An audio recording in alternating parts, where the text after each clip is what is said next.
Welcome everyone to today's webinar, Ensure Your Facility is Compliant with 4 New Amendments to Steam Sterilization Practices, sponsored by Healthmark. I'm Morgan Hafner, a Managing Editor at Becker's Healthcare. Before we begin, I'm going to walk through a few quick housekeeping instructions. We will begin today's webinar with a presentation, and we'll have time at the end of the hour for a question and answer session. You can submit any questions you have throughout the webinar by typing them into the Q&A box you see on your screen. We look forward to hearing your questions. Today's session is being recorded and will be available after the event. You can use the same link you used to log into today's webinar to access that recording. And if at any time you don't see your slides moving or have trouble with the audio, try refreshing your browser. You can also submit any technical questions into the Q&A box. We are here to help. Today, we are joined by Sharon Rojo, a clinical education specialist with Healthmark Industries, who has over 30 years of sterile processing and OR experience, and Seth Hendy, who is also a clinical education specialist with Healthmark Industries and has over 20 years of sterile processing experience. Both Sharon and Seth are involved in numerous ANSI and AAMI working groups. At this time, I'm pleased to turn the floor over to Seth to start today's presentation. Thank you, Morgan. So my name is Seth Hendy, and we're here to talk about some amendments today. I have my friend Sharon with me. If you want to say hi, Sharon. Hello, everyone. This is Sharon. I am coming to you from beautiful sunny Vermont, and Sharon is coming from to you from always sunny Las Vegas. So we're on different sides of the country. That's right, different sides of the country, but we get to come together here. So let me do a couple of housekeeping things first. Here's our disclosure before we get started. Sharon and I are both employees of Healthmark Industries from Fraser, Michigan. We are involved in the manufacture and distribution of medical products to healthcare facilities and healthcare professionals. All of the opinions presented today are those of us, the presenters, but you're going to see that we're backing all of those up straight from the AAMI text and the update to ST79. Also, just a quick note about our policy and philosophy. At Healthmark, we love education, and we love supporting our customers with high-quality, state-of-the-art products and education. So we never accept honorariums or anything like that because we believe that an educated customer is our best customer, and that's why we love partnering with Becker's to come and give you guys some great information.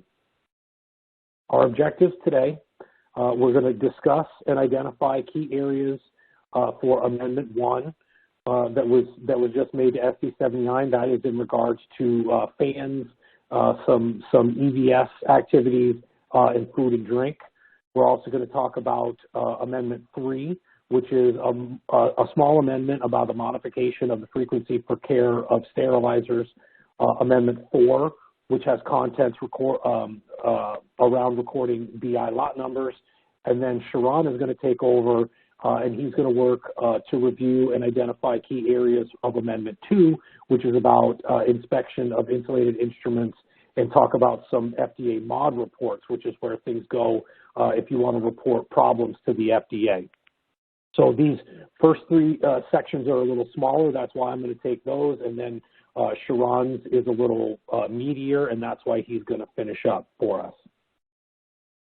I just want to start off with a little bit of talk about standards, right? If we're going to talk about some of these updates, some things that have changed, you really should slow down and say, okay, well, how am I going to implement that? You know, Seth and Sharon came on, they talked about some new things, but until I have a plan, until I make a plan, it's just information. So really, whenever we talk about standards, we look for a disciplined approach to applying standards. You're going to hear this a ton if you're familiar with AAMI. Multidisciplinary committee or multidisciplinary stakeholder team. Those terms go around a lot because what we're finding out is you can't do anything on an island. You really do need help and input from all of the people that are involved. So when we talk about these standards, we're going to say, okay, here are some new things. I need to get my multidisciplinary team together, all my stakeholders, and then we need to agree on guidelines and recommendations. And they're a little different. If one of your stakeholders is the OR and you say, I'm here to talk about the new AMI amendments, they may say, well, I don't have any new AORN amendments, and that's what we follow. But there should be some consensus. Now, all of these documents are trying to go to the same place, which is great. It's patient safety, it's high level of patient care, high quality care. So we're all trying to get there, but sometimes the words are different, sometimes steps are different. And so you do have to agree on the guidelines and recommendations that you're going to follow. Then, of course, we do a gap analysis. We say, okay, here's current state, and here's where we want to go. How do we get there? And then we're going to examine that current state of affairs, and that's going to tell us what we need to implement in the middle from where we are to where we want to be. Just when you examine your current state of affairs, it's pretty simple, but you got to think to yourself about all of the little widgets, every little piece, including the people. So it's who, what, when, where. Sometimes it's even the why, although usually the AMI documents and our guidance documents are giving us the why. They're saying you should do this because it's going to give quality to your patient care. But sometimes you need to be looking at the why. And so some things to look at, when you're thinking about your inventory, staff involved in the process, instrument model numbers and quantities that are going to be involved in whatever initiative this is, where are they being used? Number of procedures being performed. So do you have enough of them to keep your initiative moving forward? Location of IFUs, that's very important to any sterile processing person. We've been asking about them for years. Now most devices and most reps that come into the facility have them. They certainly have their IFUs. So are you looking at them? Are you referencing them? Because we asked for them, now we got to use them. Where is the reprocessing being done, which is almost always now different than the location of use. And then is there any other equipment that is used for HLB or sterilization, because that equipment becomes important as well. And then, of course, we want to look at our current policies and procedures.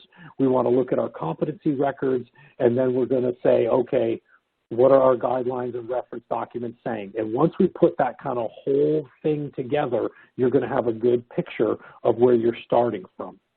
Now, once we've got that together, what do we do next? Well, we bring it out to our key stakeholders. We say, okay, we did this analysis, and here's what we found. Here were our biggest issues when we found it. Stuff to do now, stuff to do next week, stuff to do next month. We always have that when we perform an analysis. There has to be some follow-up, though, too. So it's very easy to start something and then let an initiative fall on its face, which we don't want to do. So make sure you've got follow-up plans in place. How are you going to evaluate what happens as well? It's great to stand up a procedure, but then say, well, we didn't check. Maybe it never fixed the problem. We don't know. We didn't check. That would be silly, right? So we have to have an evaluation, and then there should be a continual mock tracer or gap analysis. Once you've done it and you get this moving forward, doing it consistently becomes easier. And then there isn't this rush to, we're in our joint commission window. Are we survey ready? If you're doing gap analysis and mock tracers often, you're going to feel always survey ready. So that's always a great thing. I want to give you one more thing before we actually jump into what the standards say, and that's because words matter in the standards, right? So understanding the words within the standards and guidelines is critical for understanding the risk for following or not following a recommendation. And you can do that, by the way. These are recommended best practices. There are some laws that we all have to follow, and that's a different thing. And I'll tell you the word that comes into standards when it's a law. But, if a standard says that you can do something, you can. It doesn't mean that you have to. And if you had a better process, it might be potentially okay for you to do that, something that you would look up in your gap analysis. Just across the bottom here, you know what I love from AORN?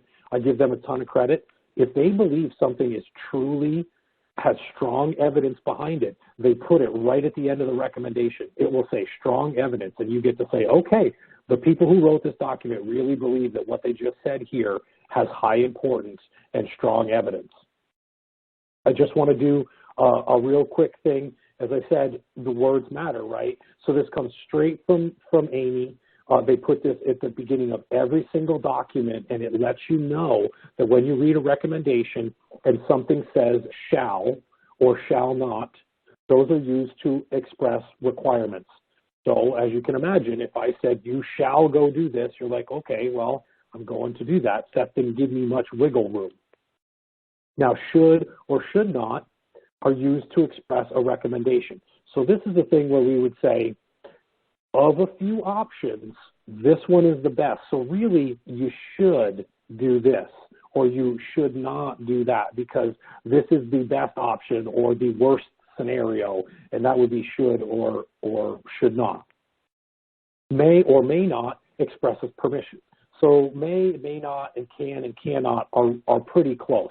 These are things saying, if you'd like to do that, you absolutely may. It shouldn't affect your process or the patient outcome if you do this.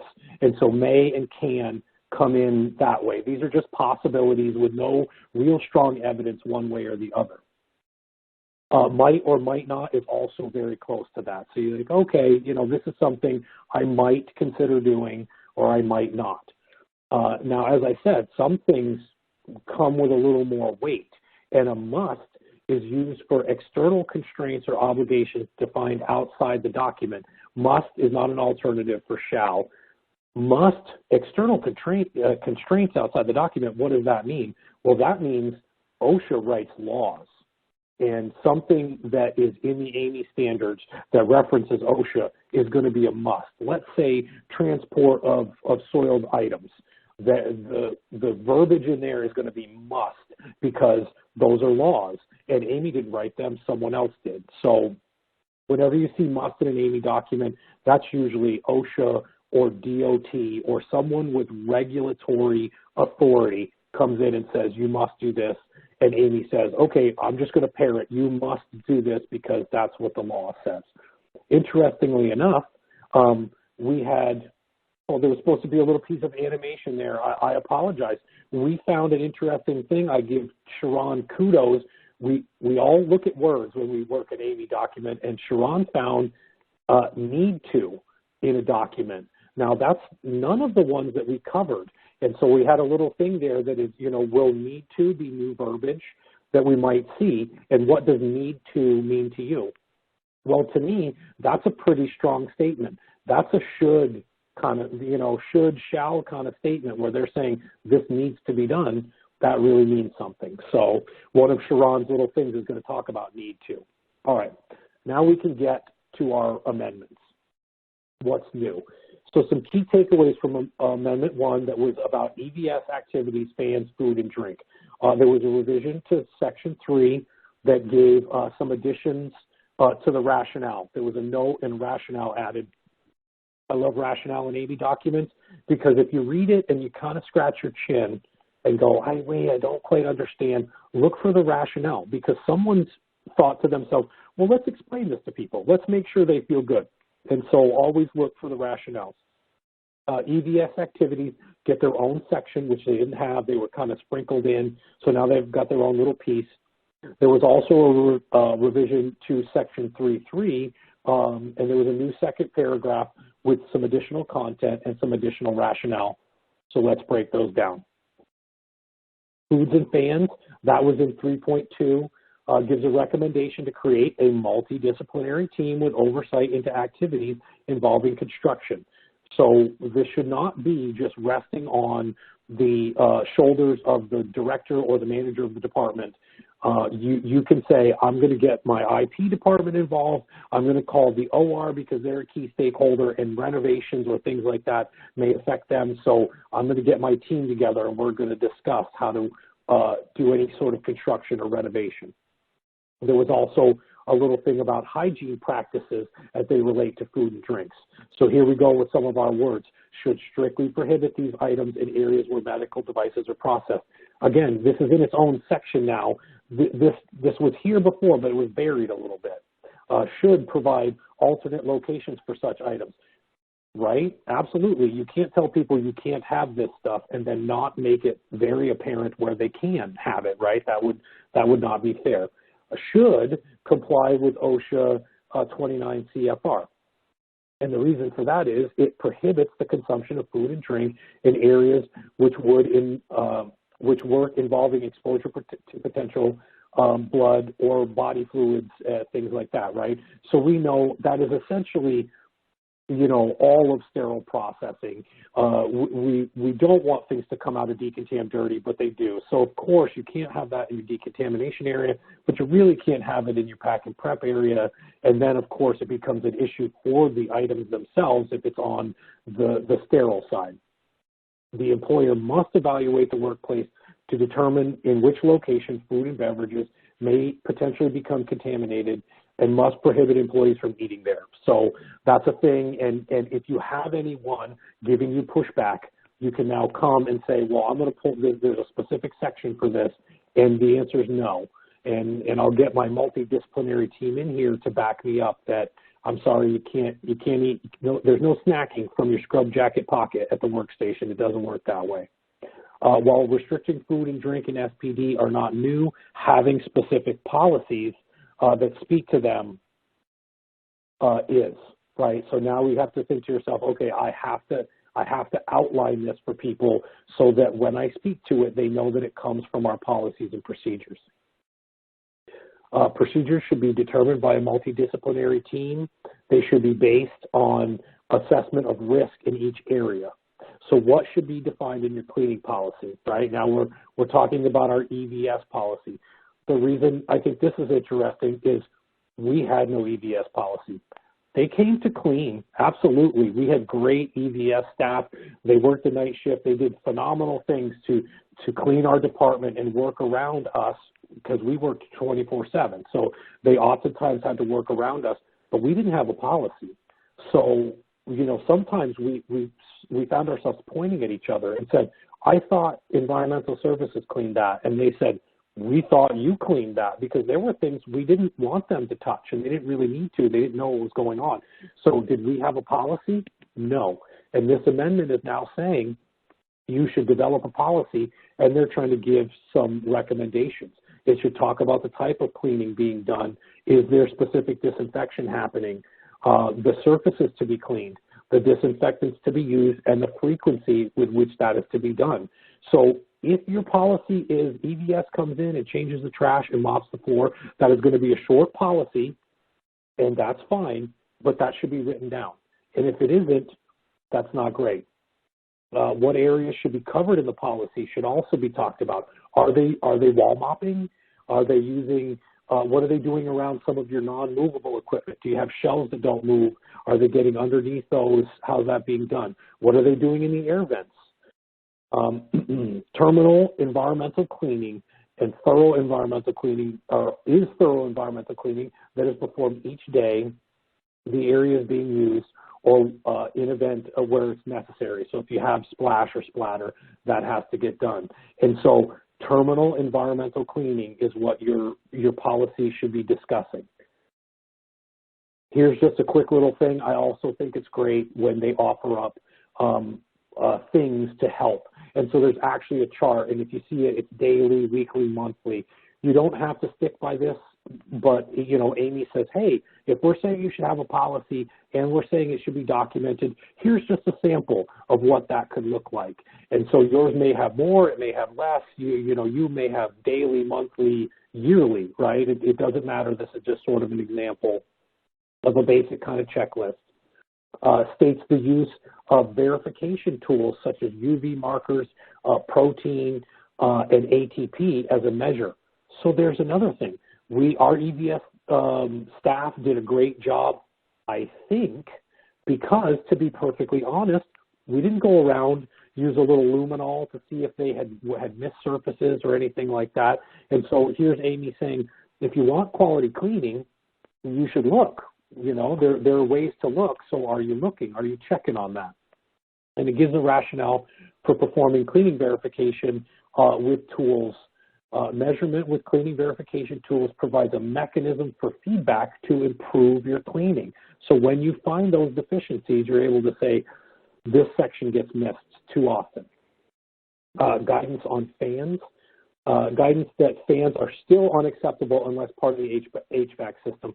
They always have been, but they give a little more. And it does call out fixed or portable fans. So there's no hiding the one behind the sterilizer. That's unacceptable. It does add content and gives rationale. And this is great when somebody says, Seth, it's so hot, though. I need a fan. And you say, okay, look, I'm going to read to you a little rationale from Amy. Ventilation patterns and other environmental controls affect the proliferation and spread of potentially pathogenic organisms. Downdraft type air circulation systems limit contamination by carrying contaminants towards the floor. Fans are not permitted in any sterile processing area as they may create highly turbulent airflow, causing disturbance, dust, and microorganisms from the floor to the work surfaces. So there you go. We understand that some of these conditions are tough, but when somebody says, I have to have a fan, here's Amy giving some rationale that says you can come back to them and say, but here's the problem that fans create. And before, it was just kind of, it wasn't so well defined. There were no fans. Now it's no fans because they create issues, and here's the problem. Now we go on to Amendment 3. These two are a little shorter because they get very specific. Now, still stuff we need to think about, but these are more little bullets. Modification of the content pertaining to the frequency of cleaning for routine care of sterilizers. So the revision was to Section 12.4, and it changed the cleaning recommendation.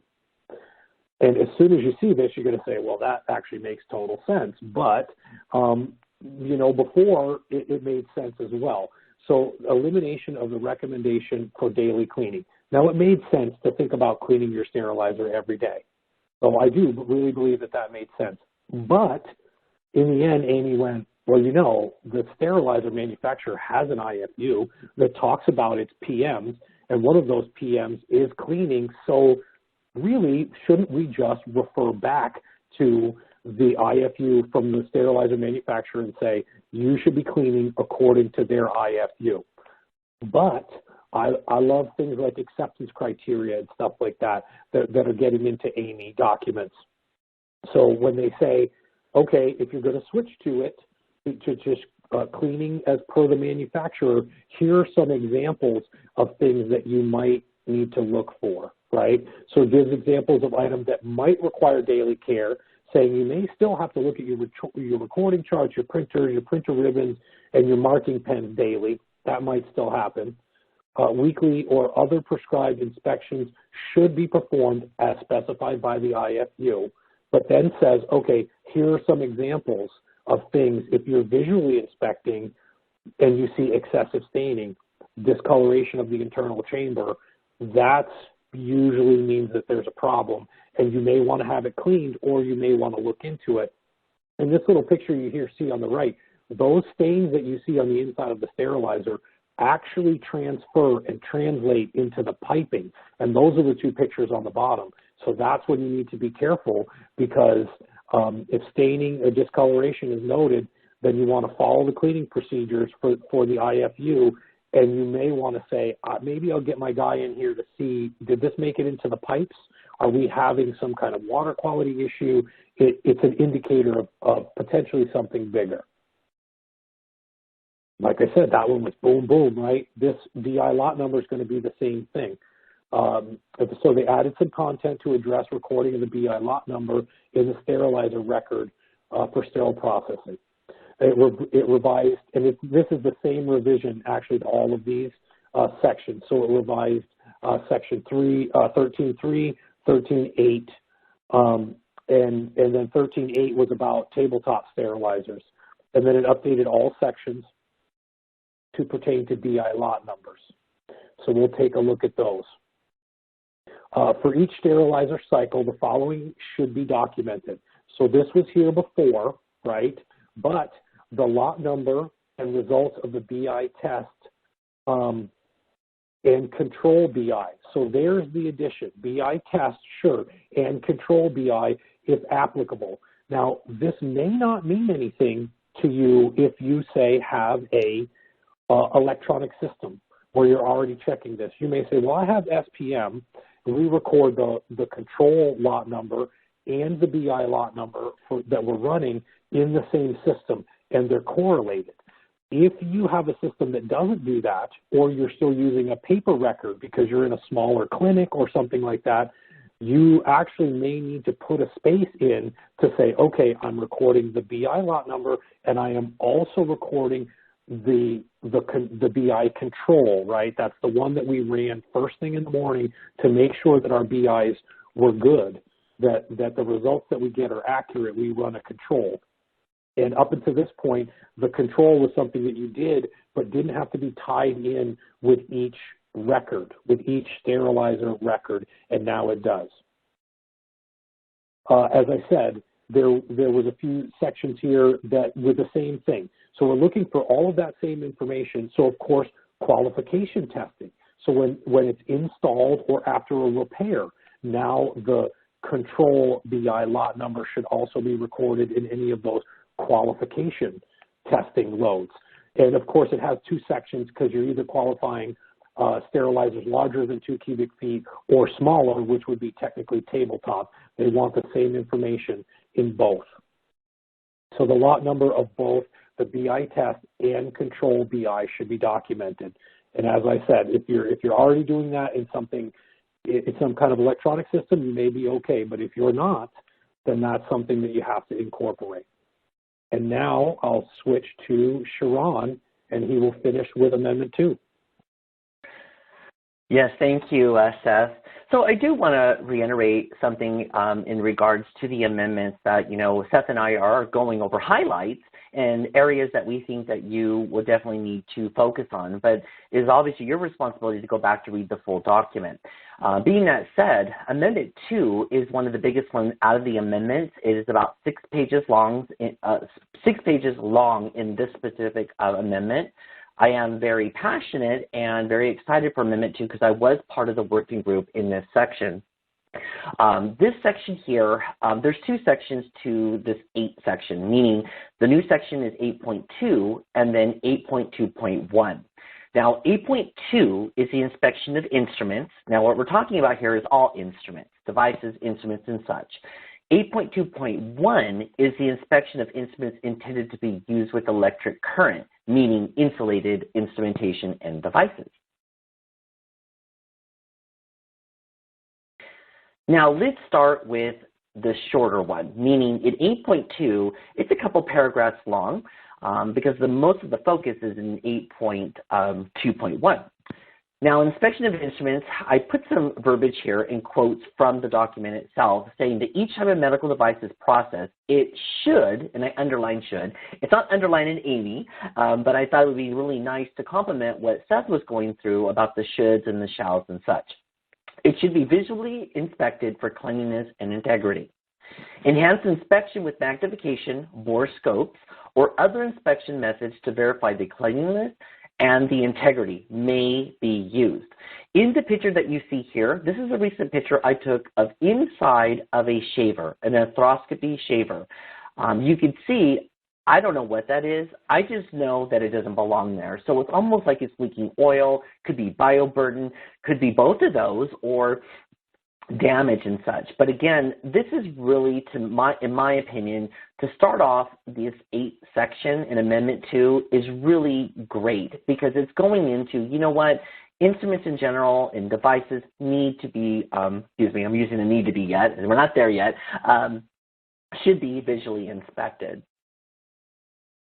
Now, still in this first page, the 8.2, borescopes or other methods may be used to check the internal channels of instrumentation for cleanliness and integrity unless otherwise recommended in the IFU.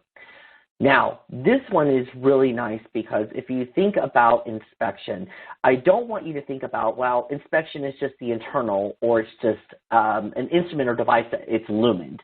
Well, I want you to go and think outside the box a little bit because the picture on the far left, if you look at that, I want you to try to guess really what type of instrument or device that is, because it's not an endoscope, I'll throw that out there, that typically would have a lumen or a Fraser or a Yankauer or something that's pretty straightforward that's lumened. This picture is actually of a sag saw, a piece of power equipment where this sag saw, the insert where the blade goes, this is that kind of a rectangle shape, kind of long and slender, that's a hard to clean area. I use the borescope for that because you can use borescopes for an outside surface as well as internal. You can see here I found pieces of bone fragment, I found lint, and this was on the clean side, and this was in a tray that was ready to be processed and wrapped and sterilized. This was found not only in the sag saw, this was also found in the drill.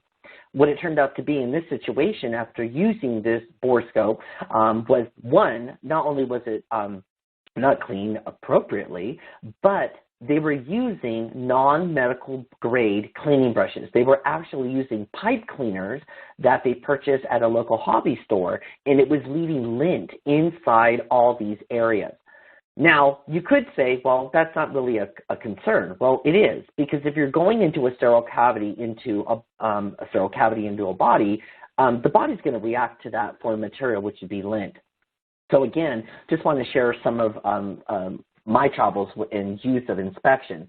The other picture that you see in the middle is actually a picture of a uretoscope, and this was about a year ago. And this one here, I don't know, I just know from experience of looking down uretoscopes that this is damage of some sort. I know it doesn't belong there, but again, you can use borescopes for not just in the lumen itself. Now, when recommended, and again, we're still in that first section, in the IFU, enhanced inspection should be used, and an enhanced visualization tool manufacturer's written IFU should be followed. I gave you an example here on the left that this is actually an Arthrex and Stryker IFU, and this is a recent IFU. It was actually just reviewed this last year. In the IFU for the decontam manual cleaning under H, it says recommended that the cannulation be inspected with illuminated magnifying scope to ensure that all debris is removed. And this is in their IFU. Now, in another IFU, this one's is the Stryker one, visually inspect the handpiece, including all the internal surfaces for remaining soil, use an endoscopic camera and endoscope, if necessary, to see the inner surface of the lumen. So again, in these specific IFU, it actually calls out the type of inspection that needs to be performed. Now, the pictures on the right, you're going to see an example that this is a borescope that can be used. You can see it's using a mounting device for this workstation. But I actually used an enhanced microscope that actually has a little tiny, platform. But you can actually take off this enhanced microscope and actually go down a lumen. And I'm actually using it to look down a shaver. Now, in this particular shaver, I just didn't go down just the lumen, as you can see on the bottom picture there.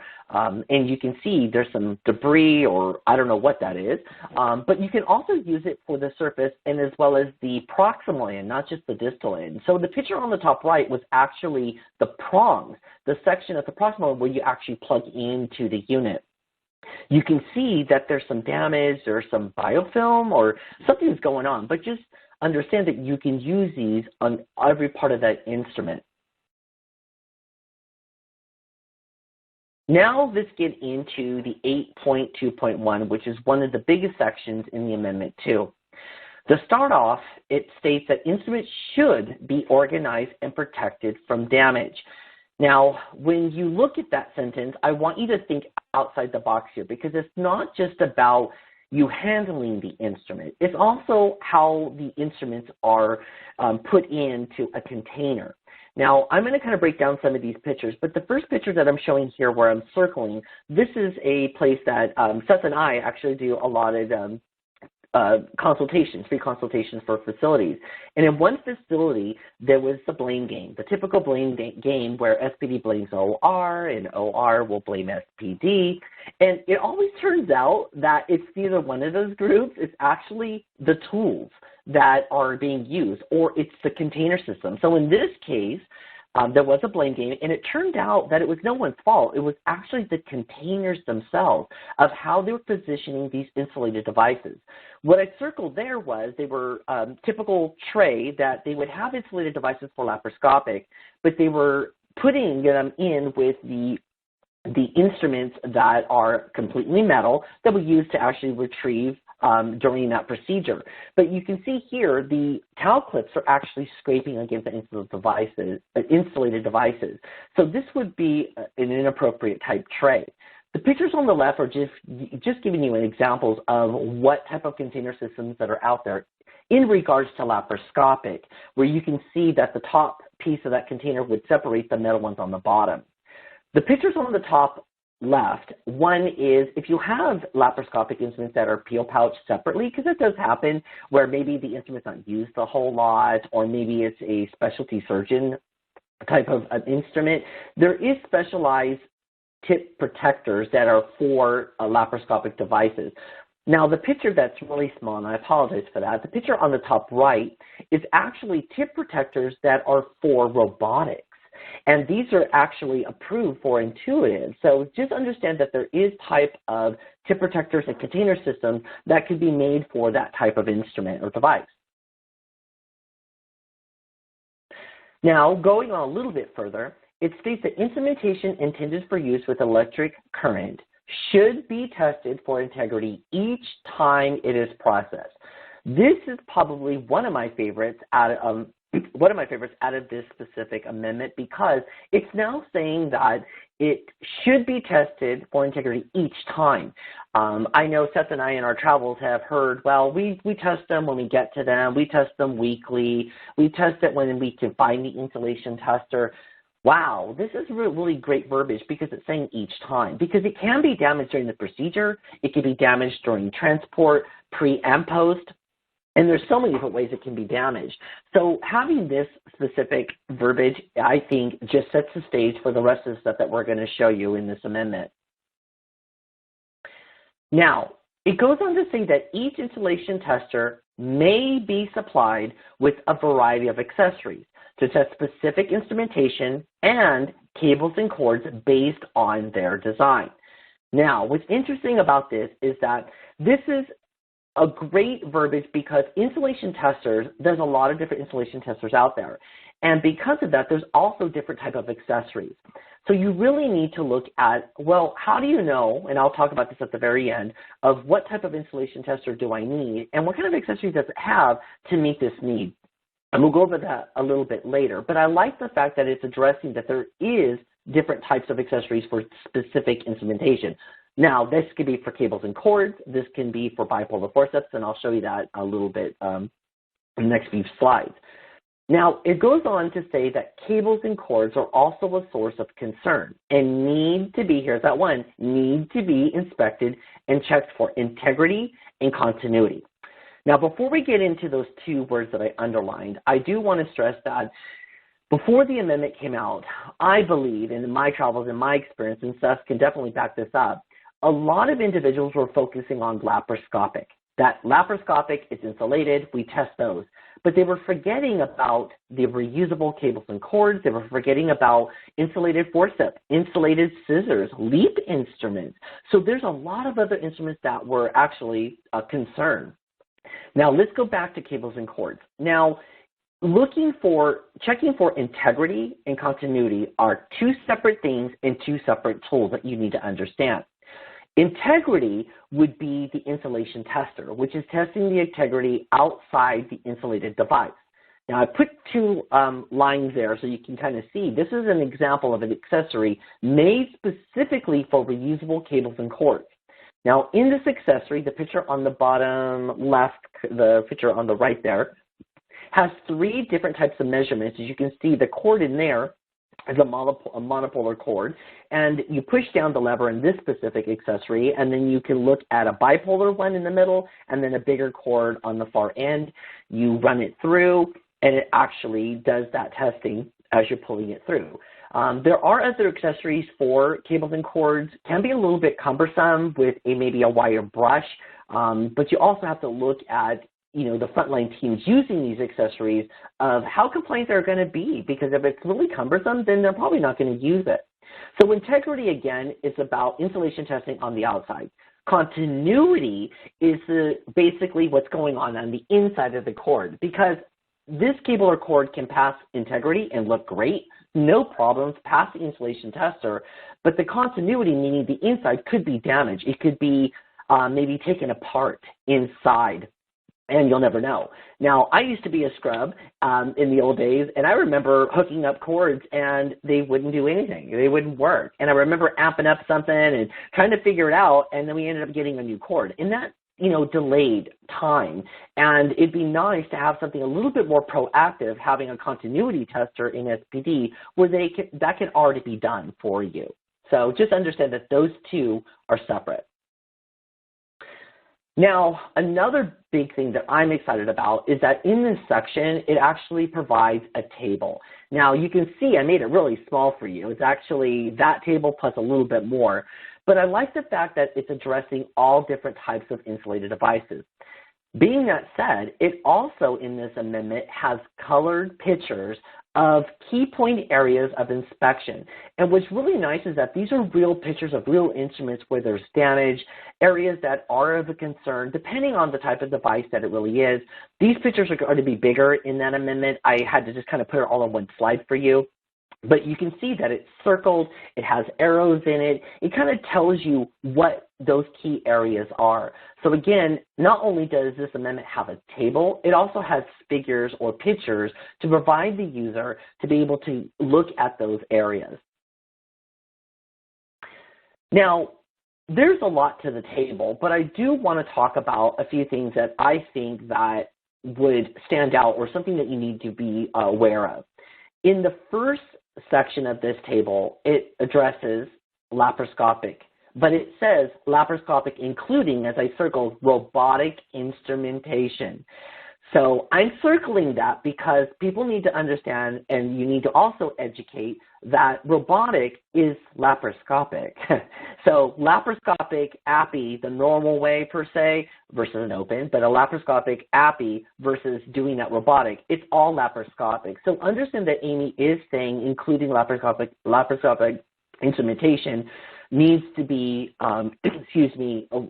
tested for integrity. And then methods to assist with inspection and testing. On the very far column, you can see I circled there, talks about insulation tester, enlightened magnification, but what I circled here was something that's called enhanced magnification microscope. A little bit more specific here, and I gave an example of what that would look like. So this is going to be an enhanced magnification microscope, or USB is another word for this, USB microscope.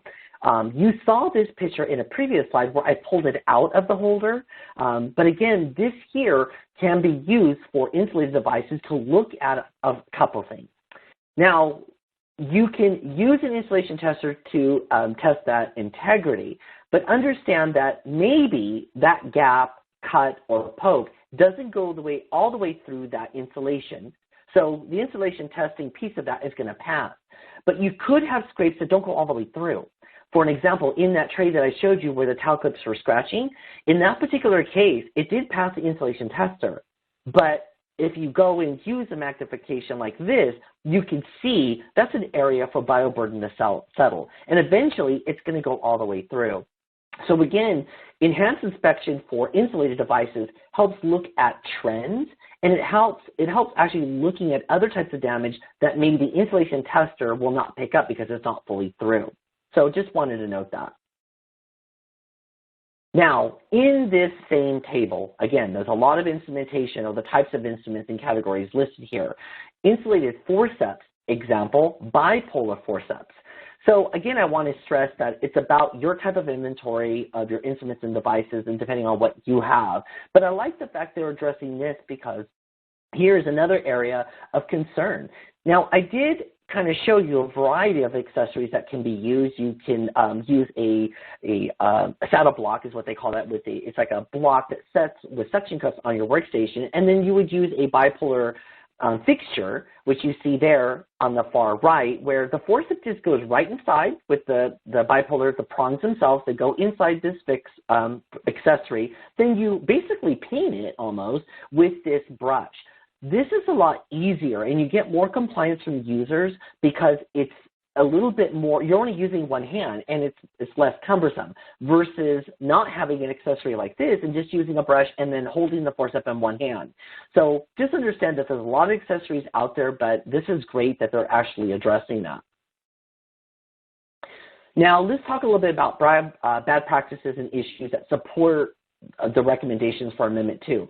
Now, if you didn't know, there's over 3 million laparoscopic procedures done annually in the U.S. alone, and worldwide, that's more than 7.5 million.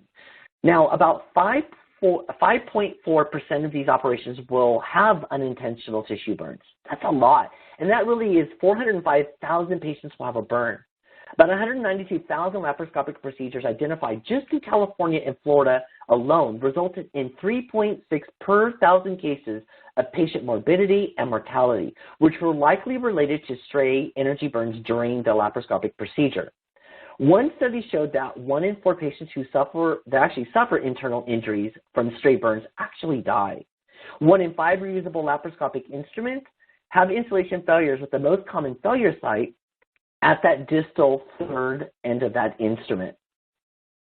Continuing with that, 90% of the instrument is not visually seen during the procedure. As you know, being a scrub and doing laparoscopic procedures, you only see 10%. I mean, you don't see the outside. So in this particular picture, you can see that this stray is unintended. This is not a target site where it should be. This is actually causing an adhesion to perforating possibly too in an organ around there. But again, you're not going to see that unless that break is in that view. 67% of the stray electrical surgical burn go unnoticed during surgery. And 25% of the patients who suffer internal injuries stemming from these burns during laparoscopic procedures, again, do die. So I also wanted to show in my travels different types of setups and issues where I've seen the blame game go on between both departments, the OR and SPD, but actually it was something else. So the picture on the top left, they were having issues with their reusable cables and cords. This was a sterile tray ready to be patient ready that I opened up to do a consultation, a free consultation with. And as you can notice, the cable was put in the tray, and you can see the scissors are wide open and they're cutting it. So they were having problems with this. That's an easy fix. Take the cords out of there, maybe put them in a peel pouch, or doing that separately in a container. But again, that was an easy fix. But again, that blaming was going on, but in all reality, it was just the way it was being set up. The picture on the far top right was staging. So in Decontam, the way it was staged, it didn't have enough pans to separate the metal instruments from the insulated devices. So you can see the heavy instruments are scraping onto the insulated items. The bottom right or bottom left there, you can see similar like the other picture I showed you where the instruments are scraping against those insulated devices. So they need a container system that actually separates those. Some more pictures, also looking at your backup. I see a lot of backup areas for insulated devices that are just not good, and they're damaging the instruments. So in this backup wall, you can see a lot of just instrumentation that probably doesn't even need to be there. As you can see, some of these are pretty full, and maybe that surgeon left, or maybe you don't perform that specific procedure anymore, but the instruments are just there. Get rid of them. Maybe you'll look at the vendor where you purchase them from and actually turn them in and get instruments that you do need. But if I was to grab one of those and I need one, you can imagine that I'm damaging all the other instruments just to get to that one, and then they're kind of tangled. Also, looking at the picture on the top right, the reusable cable and cord is actually inside that wheat lantern, and this is because they were not doing those type of cables and cords separately, and they were putting them into the same bin. So again, there's another source of damage. The picture on the bottom does a lot of damage of everything from the camera to the lenses not being put back in the original container, but this is just an example of everything, okay, not just insulated devices, but you can see the insulated devices are being damaged because they're on that very bottom area. Now, I did work on a study recently, and I wanted to share these pieces that I found in my study. And these pictures that you see here are the instrument themselves in the FDA mod report. So the FDA has these mod reports where their hospitals will go in, or surgeons and such, and actually put in incidents that have happened, excuse me, that affect a patient or a near miss on these specific instruments. So when I went in there working on my study in regards to insulated devices, all I want you to do is look at the year. It's last year to the year before. There were so many incidences, I had to narrow it down to like just a couple. There was so much. And this one is September of last year, a monopolar cord, like the one that you see here. It says 4 additional complaints recorded for similar occurrences. A fire started while the surgeon was basically using this hook attached to the monopolar cord. The cord frayed near the plastic end, came off, and fell into the pocket of the drape area and started a fire. That's scary. Also, March of last year, an Adson bipolar forceps, a surgeon was cauterizing a vessel underneath the patient's lip, and the forceps arced and burnt the patient's lip. So again, this is a perfect example of these type of devices not being tested. November of 2019, a Hook 3.5 monopolar instrument, electric and arc occurred during the wall of the small intestine. The surgeon inspected the hook and the coating was damaged. The patient had peritonitis with loss of fluid in the peritoneum and a hole in the colon. March again of 2019, robotic, the Endotris cautery hook here. So electrical energy from the permanent cautery hook instrument allegedly caused a thermal injury on the patient's bowel. The fenestrated bipolar and cautery forceps instrument were in use along with the permanent cautery hook instrument when the arcing event occurred. So I just wanted to show you that because I want to show you really recent stuff, and there's a lot of stuff in there. It's just scary. Even the FDA came out with a warning letter in 2018 saying that evidence shows that a patient is injured with capacitive coupling or intraoperative insulation failure every 90 minutes in the USA. That's scary. And things to consider when purchasing and evaluating an insulation tester, again, backing up this amendment too, is the tester rechargeable that you have, or let's say you don't have one and you're looking for one, because that's a factor of, does it have a 9-volt battery? How long is the battery going to last if it has a 9-volt battery in it? And is it, again, be able to use for the frontline teams to be able to be mobile, again, with that second piece there, fixed or standalone? Because if you have something that's fixed, that's great. But if it's in the corner of the processing area, are you really going to get compliance with testing, right? Or you have one of those and everybody's fighting for it. And I know coming from numerous facilities that when we did laparoscopic day, it was a lot. It was like 20 or more a day. And thinking about how that's going to be compliant in testing. What type of accessories? Again, you need to evaluate your inventory of your instruments and devices. Do you need a wire tester to test your reusable cables and cords? Maybe you have single use that you don't need to test, or maybe you have a combination of reusable and single use. Bipolar forceps, and again, even LEAP instruments. Any yearly maintenance or calibration needs to be done on your insulation tester. I was in a facility a year ago that the insulation tester had not been through any type of maintenance or check for 8 years. 8 years. And that made sense to what the team was telling me, because they said it's kind of sporadic. It works and then it doesn't work. Well, you need to have that checked on a yearly basis. And then again with number 4 there, having that looked at. Is it a standard test, meaning is the insulation test you have just a standard test, or is it more sensitive, meaning you can actually change the voltage setting depending on that device? Because in the study that I was doing, I did notice that if the insulation tester wasn't really sensitive, it really wasn't always picking up all the different types of breakages in the insulated coating versus something that was more sensitive. And then is it easy to use for the frontline teams? Are you going to get a demo, an in-service available for this one that you're going to purchase? And of course, having the IFU available to making sure that you know how to work the device and accessories. And when accessories do go bad, as these pictures here, how would that be replaced? Do you have to buy a new one? Is there a replace program? Or can you just fix the existing one? So these pictures on the top right, the team was using this damaged, and this is a safety issue to the team. The bottom here was the grounding cord was taped with sterile tape, and I've seen steam tape. No, you don't patch it up yourself. You have to actually take that out of service and replace that with a new one. So again, just want to stress that these are just a few questions to ask. There's many more to see if you are purchasing a new one or you're just purchasing more for your facility, because you really should have one at every workstation. You shouldn't have one just one or two. If you have 4 workstations, you should have 4 testers. This way you get more compliance and it's ease of use, excuse me.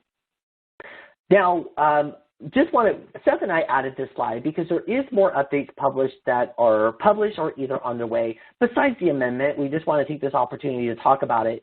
So what's published right now, there is a multi-society guideline on endoscope processing that is out there published. And on their way with Amy, the TR34 is actually in a technical information report in regards to water, but it actually is becoming a standard, which will eventually be standard 108. The TR109, I'm actually a part of, I believe Seth is as well, for an external transport. Finally, we're actually in the Frankenstein stage of this particular technical information report and looking at external transport, because a lot of facilities do transport soiled and clean instrumentation devices off-site to clinics, satellite areas. So again, this is still in the works. And then the new TR99, which is about vaginal probes, rectal probes, all the other type of probes that don't fall into the GI flexible endoscopes and bronchoscopes. So this one here is all in the works as well, and we're also a part of that. But just want to let you know, kind of a heads up what's in the works on the back end. These are our references from today's presentation, and we will say thank you and take some questions if we have time. Hi, Sharon. Yes, we have time for one question for each you and Seth today. So I just want to thank you both for a really great presentation first off. Like Sharon said, we'll start today's Q&A session. So please submit any questions that you have throughout, that you have come up in the Q&A box into your dashboard. So I'll start with Seth. There's an audience question that has come in about your conversation around Amendment 1. And they're wondering, how will Amendment 1 affect the cleaning routine in your department? That depends.